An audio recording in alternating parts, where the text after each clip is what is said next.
Mas vamos lá, Romanos capítulo 5, versículo 1, até o versículo de número 5. Eu vou ler do versículo 1 até o 5, para que a leitura fique completa, mas eu quero me deter no versículo 3, 4 e o 5. Mas vamos lá, vamos ler do capítulo 5, versículo 1. Sendo, pois, justificado pela fé, temos paz com Deus por nosso Senhor Jesus Cristo, pelo qual também temos entrada pela fé a esta graça, na qual estamos firmes e nos gloriamos na esperança da glória de Deus. E nos gloriamos na esperança da glória de Deus. E não somente isso, mas também nos gloriamos nas tribulações. Nos gloriamos nas tribulações, sabendo que a tribulação produz a paciência, e a paciência a experiência, e a experiência a esperança. E a esperança não traz confusão, porquanto o amor de Deus está derramado em nossos corações pelo Espírito Santo que nos foi dado. Podeis sentar, queridos, sente dando glória a Deus. Nós queremos nesta noite, o tema da minha mensagem, da minha reflexão nesta noite, é os frutos que as tribulações produz na vida do cristão. Eu quero falar sobre os frutos que a tribulação produz na vida do cristão. Olhe para a pessoa que está ao teu lado e pergunta para ela: a tribulação tem produzido fruto na sua vida? Pergunta para ela: as tribulações têm produzido fruto na sua vida? Porque, irmãos, já não é bom passar tribulação. Ainda passar tribulação e ela não produzir nada na nossa vida é pior ainda, é mais terrível ainda, Manoel. Então, pelo menos a gente precisa passar as tribulações e saber que o cristão pela tribulação vai gerar frutos na sua vida. É interessante a gente estudar esse texto, porque o apóstolo Paulo vem falando aqui sobre a justificação. Desde o capítulo 3, ele fala sobre o fundamento da justificação. Depois, no capítulo 4, ele vai falar sobre os meios da justificação. No capítulo de número 5, ele vai falar sobre os frutos desta justificação, que ela vai fazer na nossa vida, no correr da nossa caminhada. E aí ele vai trabalhando e vai falando sobre a justificação. Depois ele vai para o capítulo 6, 7, e assim vai embora, trabalhando a doutrina da salvação, do pecado, da justificação do ser humano. Agora, eu estava pensando nesse versículo que eu li aqui, porque ele vai nos trazer alguns ensinamentos extraordinários e profundos para a nossa vida. Nesse texto aqui, Paulo começa falando, como eu falei, sobre os frutos da justificação. O que a justificação vai gerando na vida do cristão. E é interessante que no versículo de número 2, Paulo vai dizer, no versículo 2 e no versículo 3, Paulo vai dizer que existem duas coisas que o cristão deve se gloriar na sua vida. Ele diz que duas coisas o cristão que é justificado deve se gloriar. Olha o que ele diz, no versículo de número 2, do capítulo 5, que nós lemos no final. E nos gloriamos na esperança da glória de Deus. A primeira coisa que o cristão deve se gloriar, na ótica de Paulo, nesse capítulo, é que ele deve se gloriar com a esperança certeira, com a certeza de que a glória de Deus lhe está sendo reservada, que lhe está sendo aguardada na eternidade. Quando ele diz, nos gloriamos na esperança da glória de Deus, ele está falando de uma glória futura, futura que lhe espera, que lhe almeja, que lhe está reservada. Paulo está dizendo que os que são justificados em Cristo Jesus, dentre tantas as coisas, ele deve se alegrar, se gloriar, né? Estar alegre. A palavra alegrar-se aqui, ou gloriar-se aqui, ela vem de uma palavra grega que está falando de uma grande e extrema jubilação na sua alma. É uma alegria profunda, é uma efusão de alegria no seu coração. E ele diz: alegre-se, glorie-se, esteja rejubilante, porque a glória futura está reservada para você. Mas ele vai dizer, no ato seguinte, e aí ele vai dizer assim, ó, e não somente isso. Aí essa aqui que é a parte complicada, irmão Claudiano. Ele vai dizer: nos gloriamos na esperança da glória de Deus.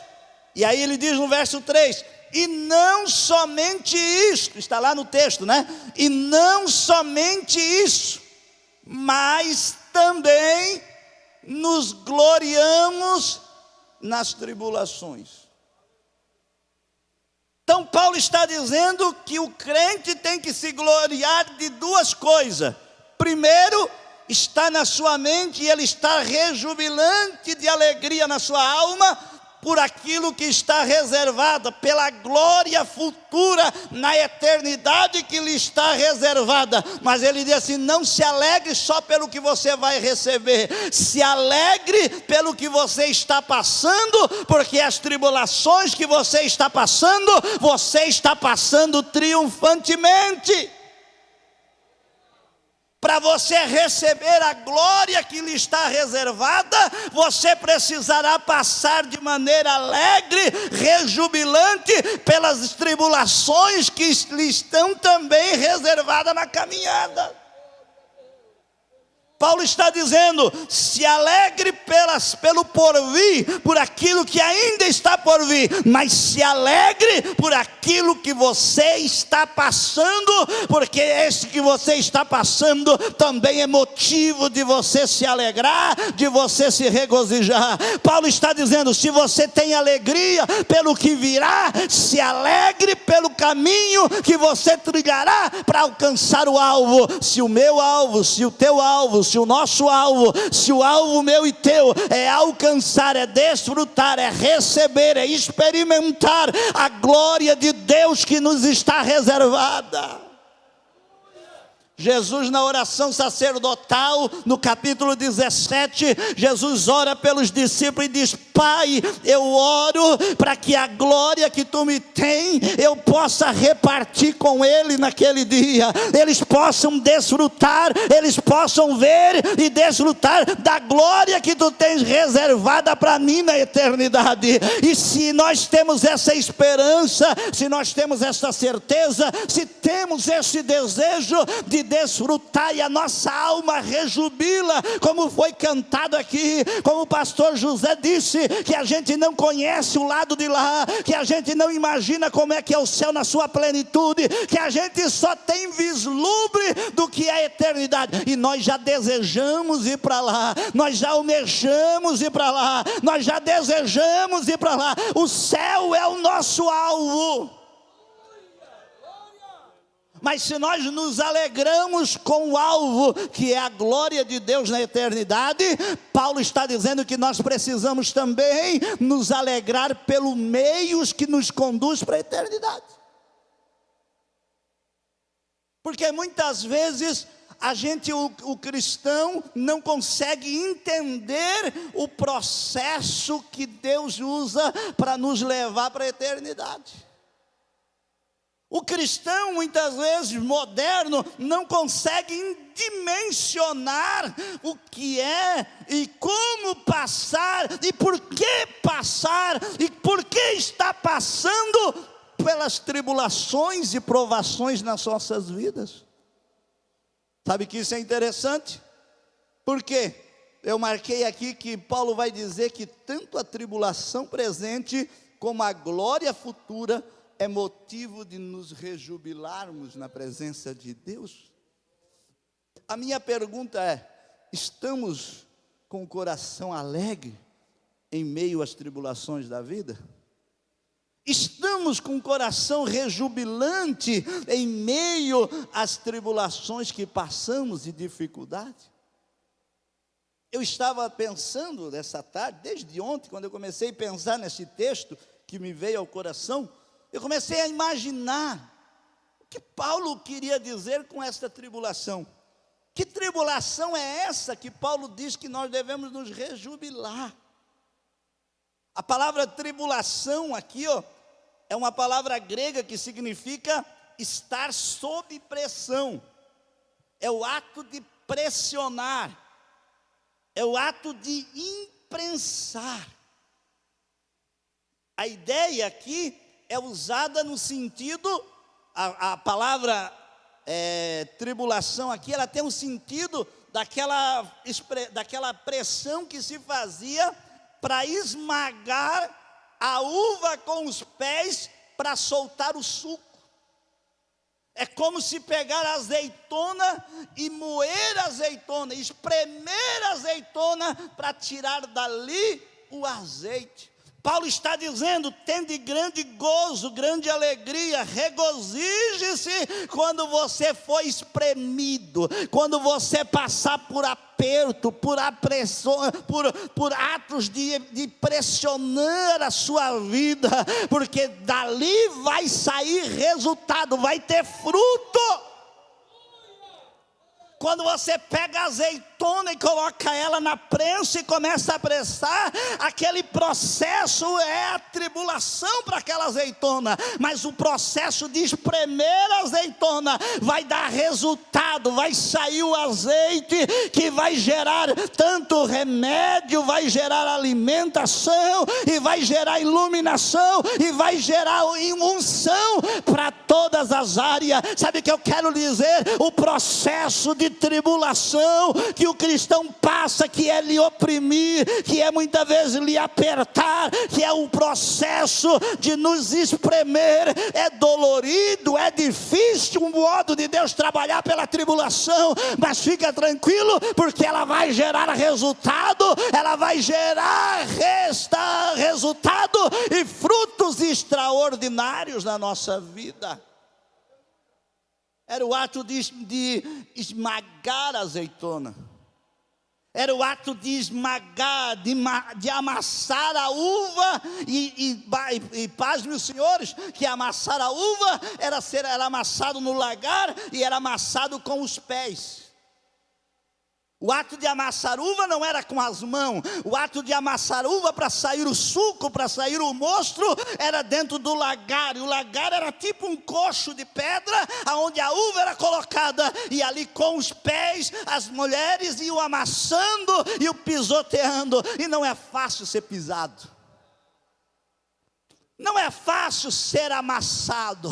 Não é fácil na vida cristã, quando Deus permite que alguém até venha com os pés, e muitas vezes, orgulhosamente, arrogantemente, começa a querer pisar nós com o pé. Mas fica tranquilo, porque se Deus permitiu que alguém venha até querer nos pisar, mas fica tranquilo, é porque Deus tem um resultado, é porque tem produção, é porque Deus quer tirar o suco, é que Deus quer preparar algo extraordinário. Fica tranquilo, porque a tribulação que o crente passa aqui vai gerar frutos extraordinários.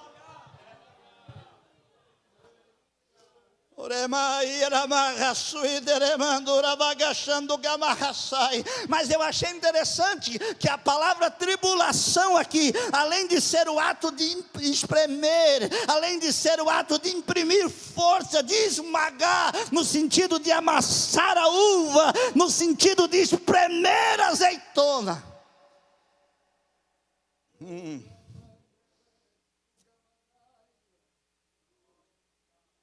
A palavra tribulação aqui no latim, a palavra tribulação no latim significa tribulus. E a palavra tribulus no latim, ela tem a ideia de um objeto, de um instrumento É um instrumento de trabalhar, um instrumento que era usado para separar, para debulhar o trigo da palha. O tribulos era um pedaço de madeira pesado, cheio de pontas de metal, que era arrastado sobre o trigo, sobre o cereal, e à medida que ia passando com aquele toco de madeira arrastado, cheio de ferros, ele ia moendo o trigo junto com a palha, separando o trigo da palha, separando o trigo do caroço, da casca, o caroço da casca, e ele fazia esse processo para que no final o trigo estava limpo. E o apóstolo Paulo, sabendo disso, ele vai usar esta figura, ele vai dizer: se glorie na tribulação, se glorie no processo tribulacionário que você está passando, no processo tribulacionário que Deus está permitindo ser passado pela sua vida. Eu não sei se você está na moenda, eu não sei se você está sendo pisado, ou se estão arrastando um pedaço de madeira das tuas costas, estão lanhando para lá e para cá, mas fica tranquilo, vai sair a palha, vai sair o que não presta, vai sair o supérfluo, vai sair aquilo que não é necessário, e vai ficar o grão puro, vai ficar o resultado puro, vai ficar o que é necessário para que a glória de Deus se manifeste.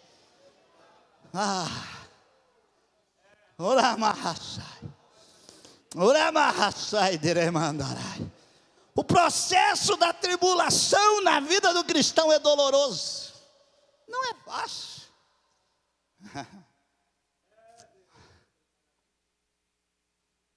O Valdeci, não é fácil. Não é fácil passar pela moenda. Não é fácil passar pelo lagar de ser esmagado. Não é fácil passar pelo tribulos, sendo esfregado de um lado para outro. E eu fico imaginando o processo. Arrasta aquele pedaço de madeira para lá, arrasta para cá, mexe para lá, mexe para cá, até que descasca, até que descubra. Porque no trigo o essencial não é por fora, não é o que aparece por fora. O essencial do trigo é o que está por dentro. Por fora é só a casca, é só a aparência. Mas quando eles passam o tribulo para lá, passam o tribulo para cá, vai arrancando o que é de fora. Ei, irmão, a aparência nossa, muitas vezes aqui do púlpito, muitas vezes aqui na igreja, quando o tribulos de Jeová passa na nossa vida, quando ele permita, vai saindo a casca. Muitas vezes aqui é só o verniz, mas é o primeiro a arrastar do tribulo, já sai o verniz, já fica tudo arranhado. É só passar o tribulo, só permitir a tribulação passar. Quando Deus permite, vai arrancando, vai saindo o verniz, vai saindo a pompa, vai saindo a linguagem polida, vai saindo tudo. Sabe por quê? Porque Deus tem que permitir passar, para mexer na palha, arrancar o que não é necessário, e deixar o que é essencial. É por isso que a gente não quer passar por tribulações, é por isso que a gente não quer passar por dificuldade, é por isso que a gente não quer enfrentar dor, luta. Por quê? Porque é difícil. O processo é doloroso, mas é necessário. E é interessante que a ideia tribulação aqui de Paulo, esse processo tribulacionário de Paulo aqui nesse texto, ele não está falando, esse processo, a tribulação que Paulo está tratando aqui, ele não está tratando, irmão, das lutinhas, das dificuldadezinhas comuns da nossa vida. Quando Paulo fala de tribulação aqui, não é aquela lutinha que a gente diz que é lutinha, quando você se levanta de manhã e abre a geladeira e não tem presunto da Sadia para comer, só tem mortandela. Aí vocês, que tribulação. Não é isso. Tribulação que Paulo está falando aqui, não é quando você quer comer camarão 7 barbas, ou aquele camarão pistola, e você olha e tem só ovo frito, só tem ovo frito, e você diz, que tribulação, eu queria comer camarão pistola, e eu estou comendo ovo frito. Isso não é tribulação que Paulo está falando aqui, isso aí é nada. Isso não é nada. Tribulação não é aquilo que você queria receber 10 mil curtidas no Facebook e teve alguém que veio de fazer um joinha, fez uns 3 ou 4 joinha ao contrário, e você está lá choramingando, dizendo: meu Deus, que tribulação, está todo mundo falando mal de mim. Não é isso, não. Tribulação que Paulo está falando não é aquilo que a gente chama de tribulação no dia a dia, é muito mais. Isso nem conta na agenda de Deus. Tribulação aqui é perseguição por causa do Evangelho, perseguição por causa daqueles que querem servir a Deus, viver uma vida piedosa. E Paulo vai dizer assim: se prepare, crente. Paulo vai dizer assim: porque aqueles que quiserem viver piamente neste mundo padecerão perseguição. Nossa geração não sabe o que é passar tribulação. Nossa geração não experimentou nada do que é tribulação. Tribulação era o que nossos pais passaram. Tribulação é o que os nossos antepassados passaram: pedrada, ovo, apanhar de vara. Tribulação era ir para a igreja e quando voltar, irmão João, eles estão esperando e jogar merda de animal, sujar eles todos. Tribulação era isso, era ser perseguido, era não poder comprar, era ser despedido da empresa, era não poder entrar dentro de casa porque o pai não aceitava mais, porque o marido não aceitava mais, porque a mulher não queria mais. Tribulação é muito mais do que uma simples dorzinha de barriga, do que uma simples carinha feia, do que uma simples lutinha que a gente passa no dia a dia. O crente hoje está muito meloso.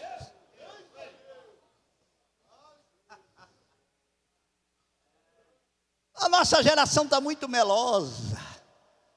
Oh, aleluia. Nós estamos parecendo lá na roça. Lá na roça tinha uma vegetaçãozinha chamada, eu até estava olhando, é aquelas plantas sensitivas. Já viu falar na planta sensitiva? Aquelas dormideiras, não dá para encostar que ela já se murcha, ela já se fecha. A nossa geração é a geração da planta sensitiva, da dormideira. Não dá para ninguém encostar que já se murcha, já se fecha, já se esconde. Mas eu quero lhe dizer: crente bom é aquele que deixa passar a tribulação, mas ele permanece.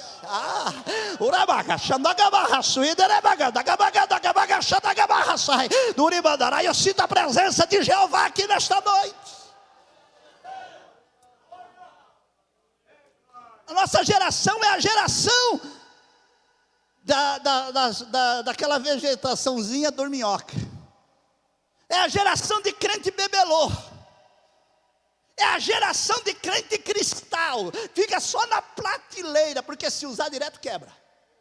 Qualquer toquezinho demais já quebra, já desanima, já não vem mais. Mas eu quero dizer que Jesus não trabalha com crente cristal. Jesus trabalha com vaso de barro. Jesus não disse que fez vasos de cristal. Jesus falou que fez vasos de barro. Vaso de barro. E dentro colocou a excelência dele, colocou tesouro. Olha para a pessoa que está ao teu lado e fica tranquilo: você é vaso de barro, resiste. Vaso de barro resiste o fogo. Vaso de barro resiste a operação. Vaso de barro resiste, porque ele preparou você para boas obras.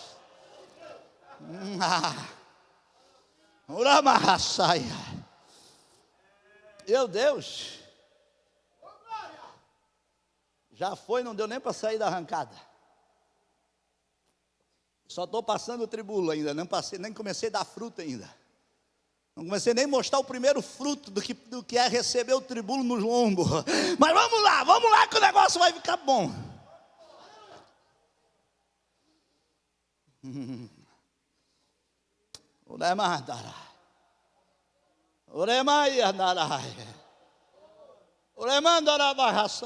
Tribulação aqui, irmão, é muito mais do que aquelas coisinhas que a gente passa. Aleluia. Sabe o que Paulo está levando nós a entender aqui? Paulo diz que a tribulação, eu vou pular para chegar no que eu quero. Paulo diz que a tribulação, ela vai gerar pelo menos 3 frutos. A tribulação, quando a gente passa por ela, ela vai gerar em nossa vida pelo menos 3 frutos. O primeiro fruto que a tribulação vai gerar, ele denomina aqui no texto de paciência, na minha versão. Na outra versão ele denomina de perseverança.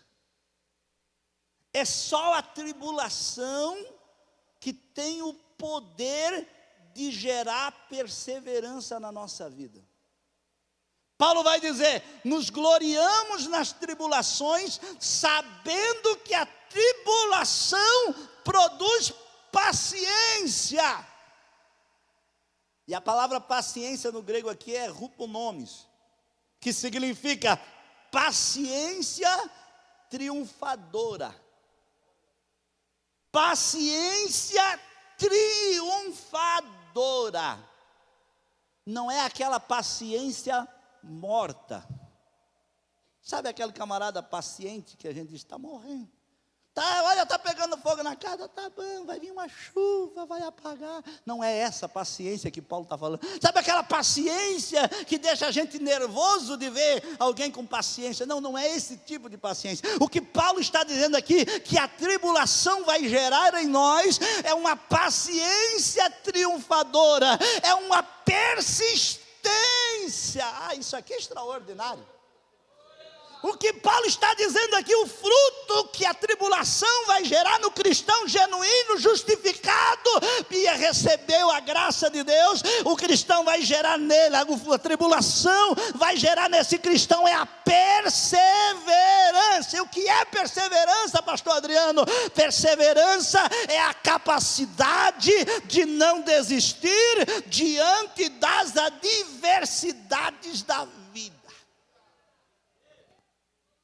Perseverança aqui que Paulo está falando, o ruponomes aqui que Paulo está usando na palavra grega que é a paciência triunfadora, é aquela capacidade, não é na corrida, não é na arrancada, não é aquela corrida 100 por hora, mas é aquela perseverança, é aquela paciência constante, triunfadora, que vai indo, que vai empurrando, que vai remando contra a maré, que vai se arrastando, mas não para, não desiste, não desanima. O que Paulo está dizendo aqui é que a tribulação vai gerar em mim, vai gerar em você, vai gerar em nós paciência triunfadora.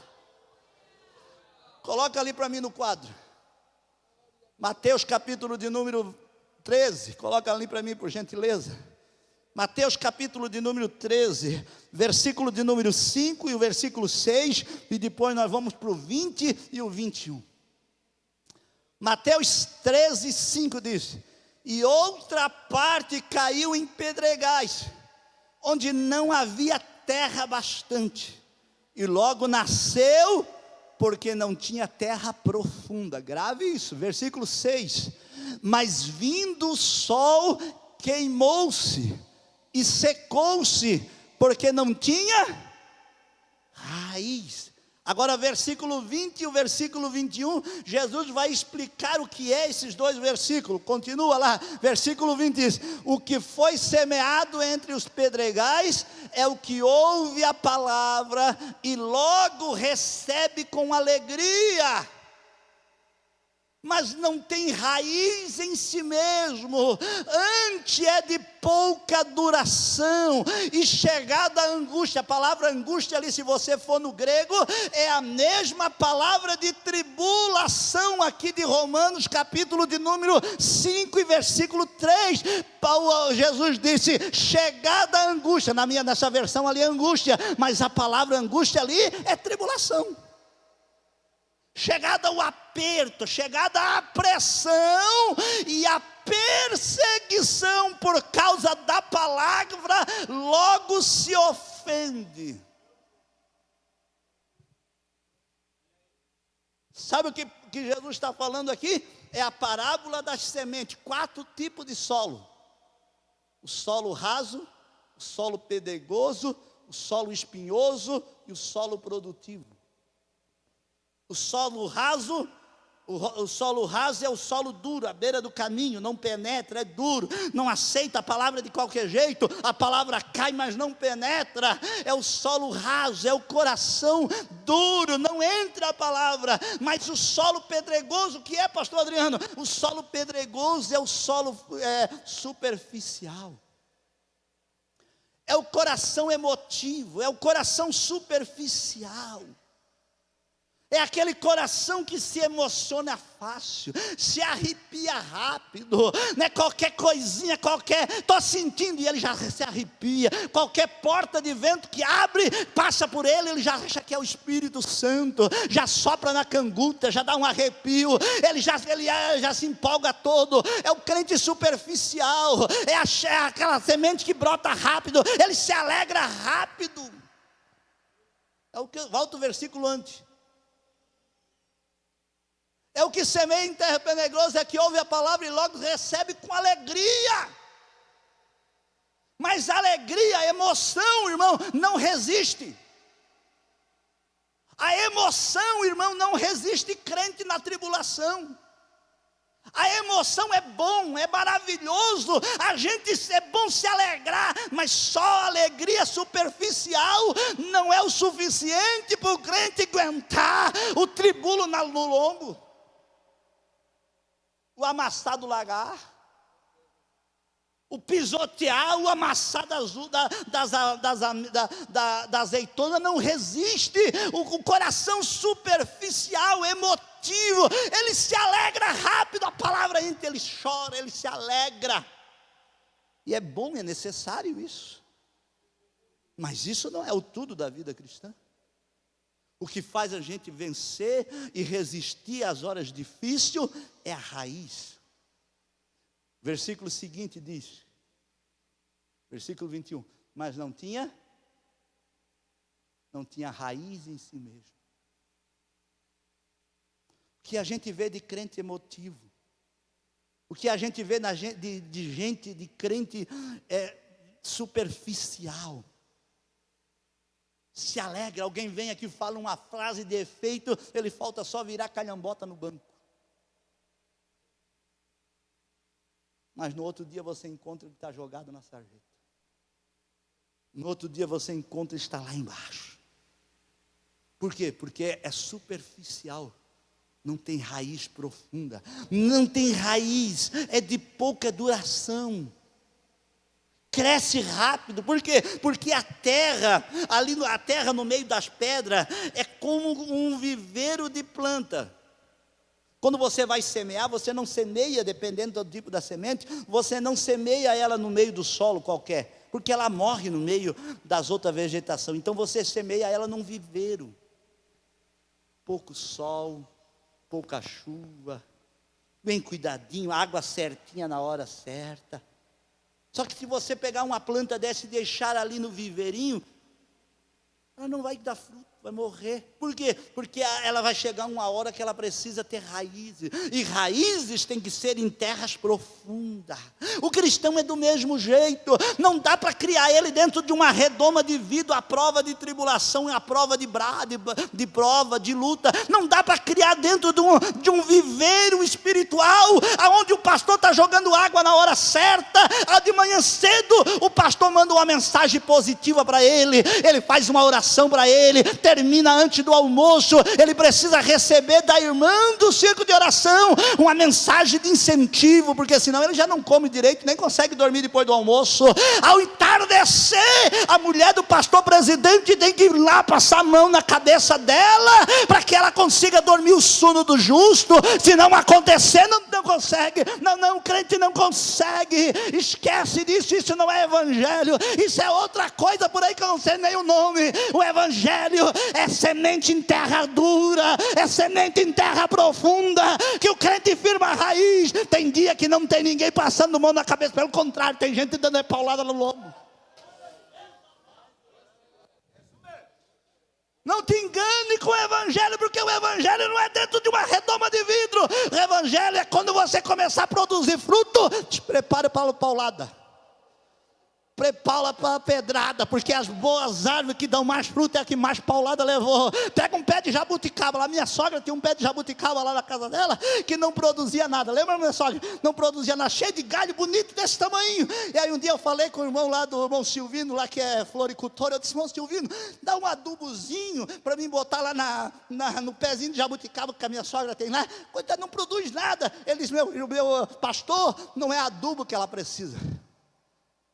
Ela precisa de poda. Eu disse, como é que é? Ela precisa de poda, e poda grande. Faz o seguinte, meu pastor, vai lá e corta todos os galhos que tem por baixo, deixa só uma copinha em cima. Eu disse, eu vou matar a bichinha. Vou matar a bichinha, a minha sogra vai dar um pau em mim ainda, que eu acabei com a jabuticaba dela. Disse, não pode fazer, que eu garanto. Eu fui lá um dia e pelei a jabuticaba. Cortei todos os galhos, dá uma esfregada, tira aquele limo que tem por baixo, passa uma grosa, faz alguma coisa lá. Eu fui lá e depenei ela, deixei só umas copinhas em cima. Eu e a minha sogra olhamos, né? Não sei se ela lembra, eu disse, minha sogra, acho que o negócio vai matar e não vai sobrar nada. Mas já faz o que? Uns 5 anos, 4 anos? E não parou de produzir mais, é uma atrás da outra. Não termina nem uma flor e já vem outra. Não termina nem de amadurecer uma jabuticaba, já está com flor para dando outra. Disse, oh, coisa boa. O crente é assim, irmão. É quanto mais pedrada, é quanto mais poda de Jeová, mais fruto dá. Porque Deus não nos criou para estar dentro de estufa. Deus nos criou porque a tribulação vai gerar em nós perseverança.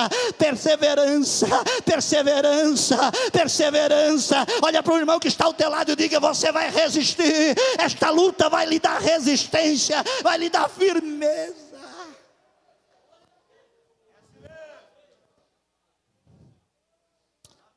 Oh, não me ofenda do que eu vou dizer, eu não estou lhe chamando disso, mas meu pai trabalhou na roça, e lá nós tinha pinto de granja, criado na postura e na luz, e tinha pinto caipira. Pinto de granja na postura, fica gordo, forte, mas não tem força para nada, não resiste nada. A gente soltava ele, pegava um dia de sol no verão, já estava lá de bico aberto, virado de perna para cima. Pinto de granja não pega sol, se pegar já vira de perna para cima, com o bico aberto, pedindo água, pelo amor de Deus. Agora o pinto de granja não passa sol, chove, vem no galinheiro, não vem, você olha, ele está lá forte, resistindo. Por quê? Porque as dificuldades do quintal, correndo do bico do gavião, correndo para lá e para cá, ele vai criando resistência. Você vai comer um frango de granja, aquela coisa mole, mas pega um frango caipira, tem que ser umas 2 horas na panela de pressão e fogo grande. Sabe por quê? Porque a luta do galinheiro, do quintal, deu resistência, força para cá. Ei, nós não somos crente criado na postura e na luz, não. Nós somos do embate, nós somos da luta. O gavião está por cima de nós querendo nos pegar, nos matar, e a gente foge aqui, escapa dali, corre para lá, anda para cá, mas a gente está firme, estamos firmes, escondido em Jesus, e vamos perseverar. Ora mandarai, ore mandarai. O primeiro fruto que a tribulação produz na vida do cristão é perseverança. E perseverança aqui é a capacidade de não desistir. Quer ver uma coisa? É provocar o crente verdadeiro. Quer ver uma coisa? É o diabo provocar o crente verdadeiro, que Deus permite e ele coloca ele na prova. É a pior coisa. Porque o crente bom, quanto mais aperta, mais ele resiste, mais ele firma, mais ele, quanto mais. Eu não me lembro qual foi o imperador, talvez o pastor Lucier tenha mais lembrança do que eu, mas teve um imperador no meio da perseguição, no auge, que estava matando crente, sangrando crente. Um escreveu a carta para o outro e disse, olha, o negócio de matar crente não dá. Dominiciano disse, olha, o negócio de matar crente não dá, porque quanto mais crente nós mata, mais brota. Parece praga, parece isso. A gente mata um, nasce 2, 3, 10, 15. E ele disse um para o outro assim: eu não sei o que eu vou fazer, o que nós vamos fazer para acabar com essa raça. Porque quanto mais mata, mais sangue se derrama. O sangue tem um hino, acho que era da Mara Lima, que cantava, diz que enquanto o sangue caía no chão, era como semente que ia brotando. Sabe o que é isso? Porque a perseguição, a provação, a tribulação nos dá perseverança, nos dá persistência. Nós não vamos desistir.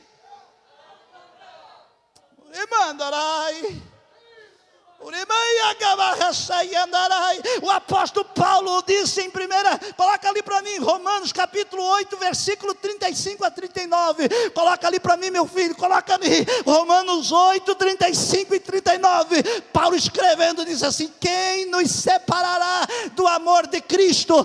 Tribulação, angústia, perseguição, fome, nudez, perigo, espada.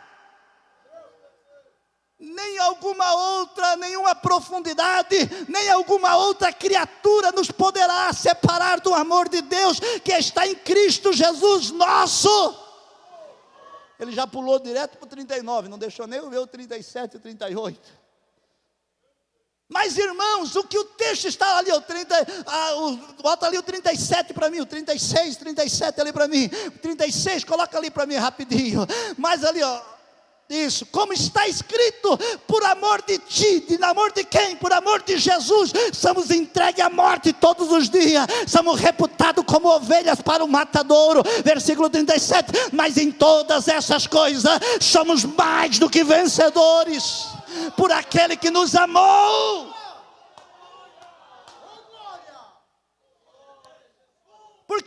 Porque estou certo que nem a morte, nem a vida, nem os anjos, nem o principado, nem a potestade, nem o presente, nem o porvir, versículo 39, nem a altura, nem a profundidade, nem alguma outra criatura nos poderá separar do amor de Deus que está em Cristo Jesus, nosso Senhor.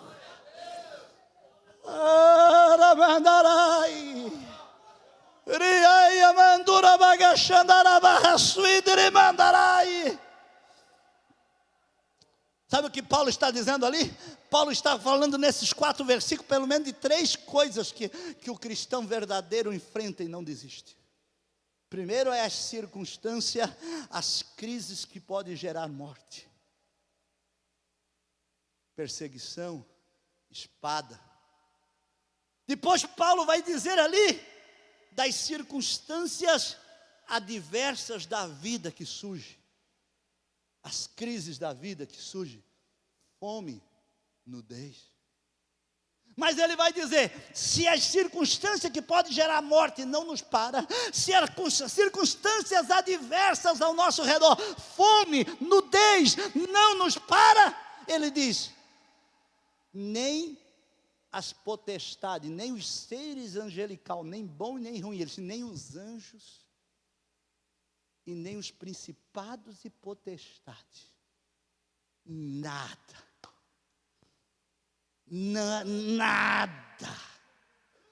não existe nada neste mundo, que fora deste mundo, nesta terra ou fora desta terra, que pode por si só fará o crente parar, só se ele quiser, só se ele largar a toalha, só se ele entregar os pontos, só se ele levantar a bandeira e se entregar, como diziam os antigos, vamos aos Paraguai.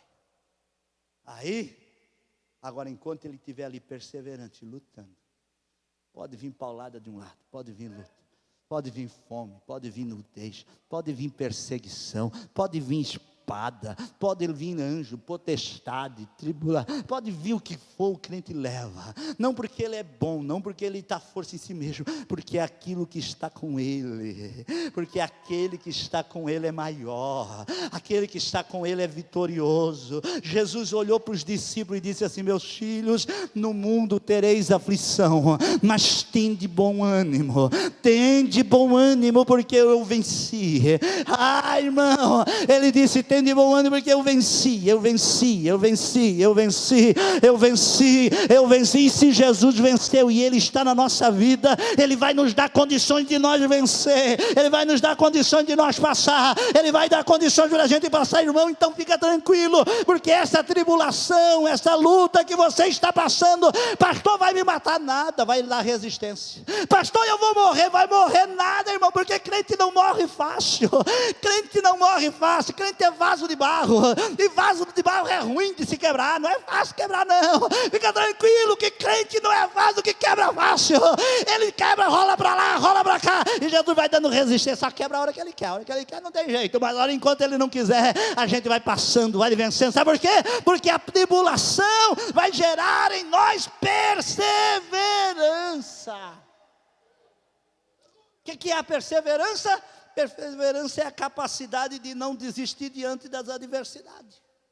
Perseverança é a capacidade de prosseguir mesmo em meio às dificuldades.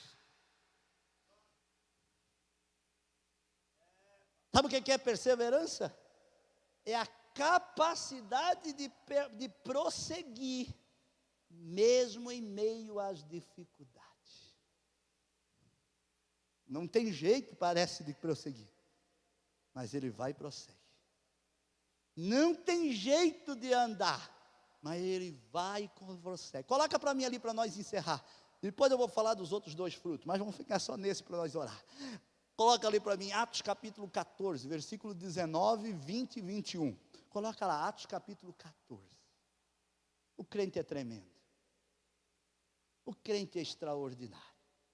Com a graça de Deus na vida dele, ele faz coisas extraordinárias. Olha ali, Atos capítulo 14, versículo 19 diz: sobrevieram, porém, uns judeus de Antioquia e de Icônio, que tendo convencido a multidão, apedrejaram a Paulo.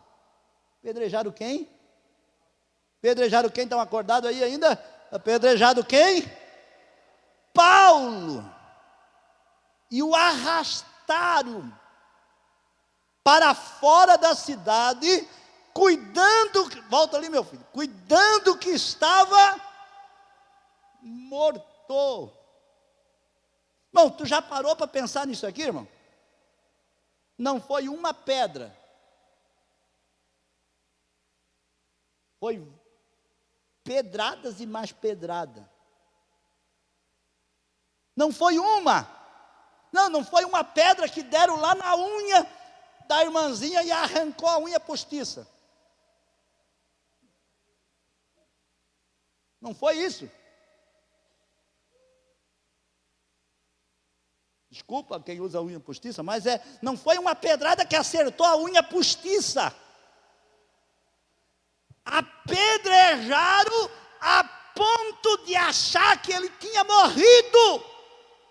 E não só isso. Não botaram numa maca, não chamaram o SAMU, não pegaram com cuidado para ver se não tinha quebrado a coluna. Pelo contrário, arrastaram, não sei se foi pelo cangote, se foi pelo pé, sei que arrastaram ele para fora da cidade e jogaram lá pelo lado de fora, achando que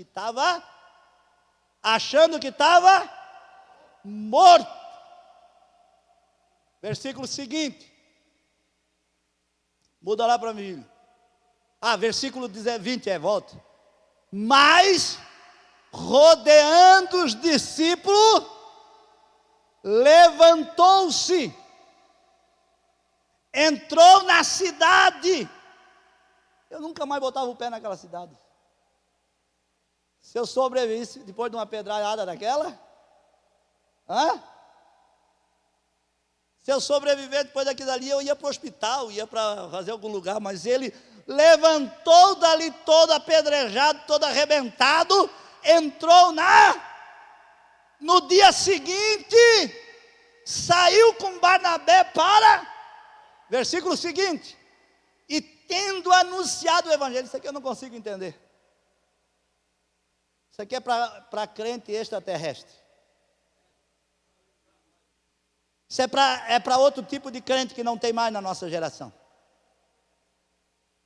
E saindo no dia seguinte, tendo anunciado o evangelho naquela cidade e feito muitos discípulos, voltou para a mesma cidade, voltou para Listra. Mas não tinha apanhado alguns dias atrás, não tinha quase sido morto ali, mas voltou para lá. E não voltou só para Listra, voltou para Icônio, para Antioquia. Coloca o outro versículo para completar. E confirmando, oh meu Deus, confirmando o ânimo dos discípulos, exortava-os a permanecer na fé, pois porque importava que por meio de muitas tribulações nos importa entrar no reino de Deus. Apanhou pedrada, foi quase morto, foi arrastado para fora da cidade, tido como morto. Os inimigos disseram: agora acabamos com essa praga, não dá mais ele, agora é o líder, acabou, vai acabar tudo. Eles foram embora, os crentes chegaram em redor, ele bateu a poeira, levantou e disse: vamos voltar para a obra. Como? Vamos voltar para a obra, não acabou o negócio. Ele volta para a cidade e dorme naquela noite, na mesma cidade que levou um apedrejamento. No outro dia ele chama Barnabé e diz: estás pronto aí? Quem sabe Barnabé estava lá. Mas tu já vai, Paulo, não vai nem fazer uma semaninha de pegar atestado aí? A gente pega atestado por tanta coisa. O que é mais um apedrejamento desse? Eram 3 meses de folga. Jeová, agora eu vou pegar 3 meses de descanso. O senhor vai ter que tratar com água de coco. Não, Paulo disse no outro dia: Barnabé, vamos embora. E ele sai dali, embarca para outra cidade, chega lá, prega, faz discípulo, ganha discípulo. E aí Paulo diz: Barnabé, nós temos que voltar animando o povo.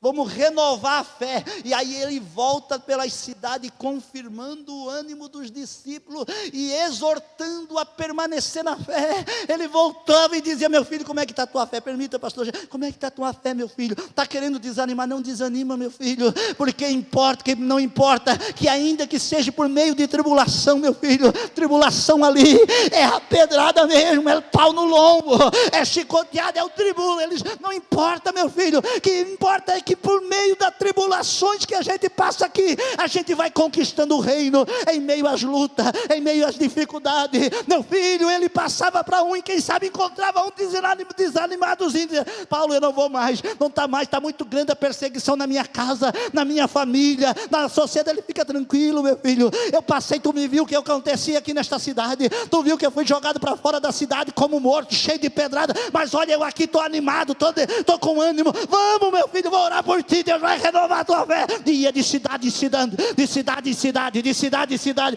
Sabe o que nós estamos precisando? É de Paulos nessa geração, que não vem para desanimar, porque nós temos uma geraçãozinha desanimada por aí, que chega lá na casa do irmão e diz: como é que tu está? Eu estou desanimado. Sim, eu estou pior que tu. Eu vim aqui mesmo, mas tu está desanimado mesmo? Eu estou desanimado. Então vamos para a praia. Tu está desanimado mesmo? Eu já não queria ir, mas já que é verdade, vamos se acabar mesmo. Já vamos comprar uma birita lá, já vamos encher a cara. Vamos comprar logo uma daquela que desce redondinha e já vamos encher a cara e vamos ficar aqui por aqui mesmo, que o negócio não é nada mais fácil na fé. Não é esse tipo de gente que Paulo está dizendo. Paulo está dizendo: é aquele que mesmo debaixo de pedrada, mesmo debaixo de luta, quando chega na casa de alguém que está desanimado, diz: nada, querido, eu já apanhei, eu já passei coisa, tu está começando agora, eu já passei coisa, mas fica tranquilo, o mesmo Jesus que me deu graça para criar resistência, vai dar graça, eu vou orar por ti, e Jesus vai te dar couro grande, couro grosso, para levar paulada no meio do caminho, e você vai caminhar. Vamos continuar, fica de pé.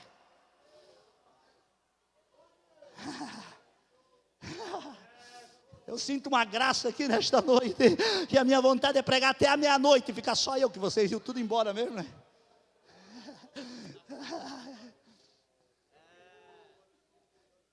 Mas quando eu estava preparando essa mensagem aqui, eu me lembrei de uma história. Olha aqui para nós orar.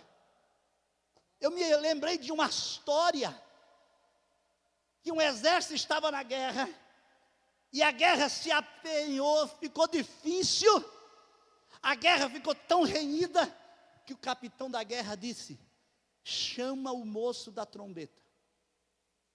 E disse para o moço: toque a trombeta, o toque de recolher. O moço olhou para o capitão e disse: toque o toque da trombeta. O moço olhou para o capitão e disse: sim, senhor. correu para cima do pico da uma montanhazinha que estava mais alta e tocou o toque. Só que em vez de tocar o toque de recolher, tocou o toque de avançar. E os soldados que estavam perdendo a batalha, desanimados, ouviram o toque de avançar. E se o nosso capitão arrumou mais reforço e nós vamos vencer a guerra. E um olhou para o outro, disse, bora, força aí, arruma onde não tem. E foram e ganhar a luta. Ganharam a peleja e estão na festa da peleja. A da vitória da peleja. O capitão estava indignado com o tocador da trombeta. Tinha ganhado, mas ele estava indignado. Ele chamou o cara da trombeta lá, o soldado, e disse, vem cá, moço. Me explica por que é que tu me desobedeceu a ordem. Eu não te dei a ordem de tocar o toque de recolher. Por que é que tu desobedeceu? Nós ganhamos a guerra, é claro, foi uma benção. Mas por que é que tu tocou o toque de recolher? Não tocou melhor o toque de recolher e tocou o toque de avançar. O capitão, o moço da trombeta olhou e disse, porque o Senhor só me ensinou um toque.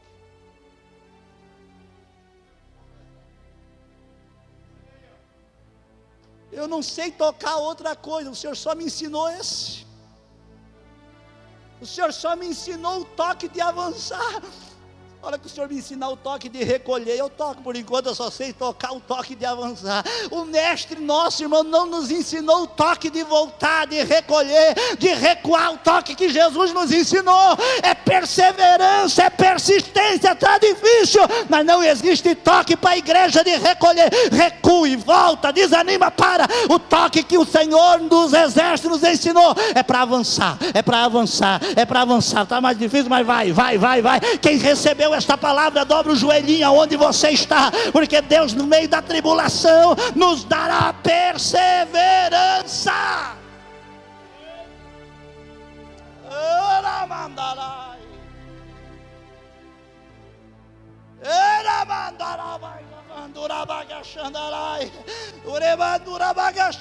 Tem dia que dá vontade da gente querer tocar o toque de recolher, o toque de recuar, mas nós não sabemos. Jesus disse, avança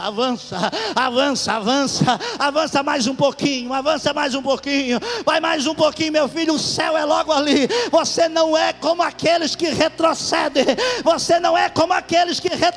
para a perdição, você é como aqueles que avançam, pela fé avança. Eterno Deus, nesta noite nós oramos. Eu ministro nesta noite, Senhor, esta palavra que Tu colocou no meu coração, e nesta noite, Senhor, eu me rendo juntamente com a Tua igreja, dizendo, Jesus nos ensina, nos dá frutos perseverantes, é através das tribulações que a gente enfrenta, nos dá perseverança, nos dá força para continuar, para avançar, para conseguir caminhar. Está difícil, a carga é grande, as pauladas são grandes, a peleja é grande, os opositores são tantos, mas Senhor, a resistência vem de Ti, como disse o apóstolo Paulo, dissestes ao apóstolo Paulo, a minha graça se aperfeiçoa na Tua fraqueza. É nas horas da nossa fraqueza, Senhor, que a Tua graça se aperfeiçoa, que a Tua graça se derrama em nossos corações. Renova esta mulher, renova esta família, renova este homem, renova esta casa, renova. Renova.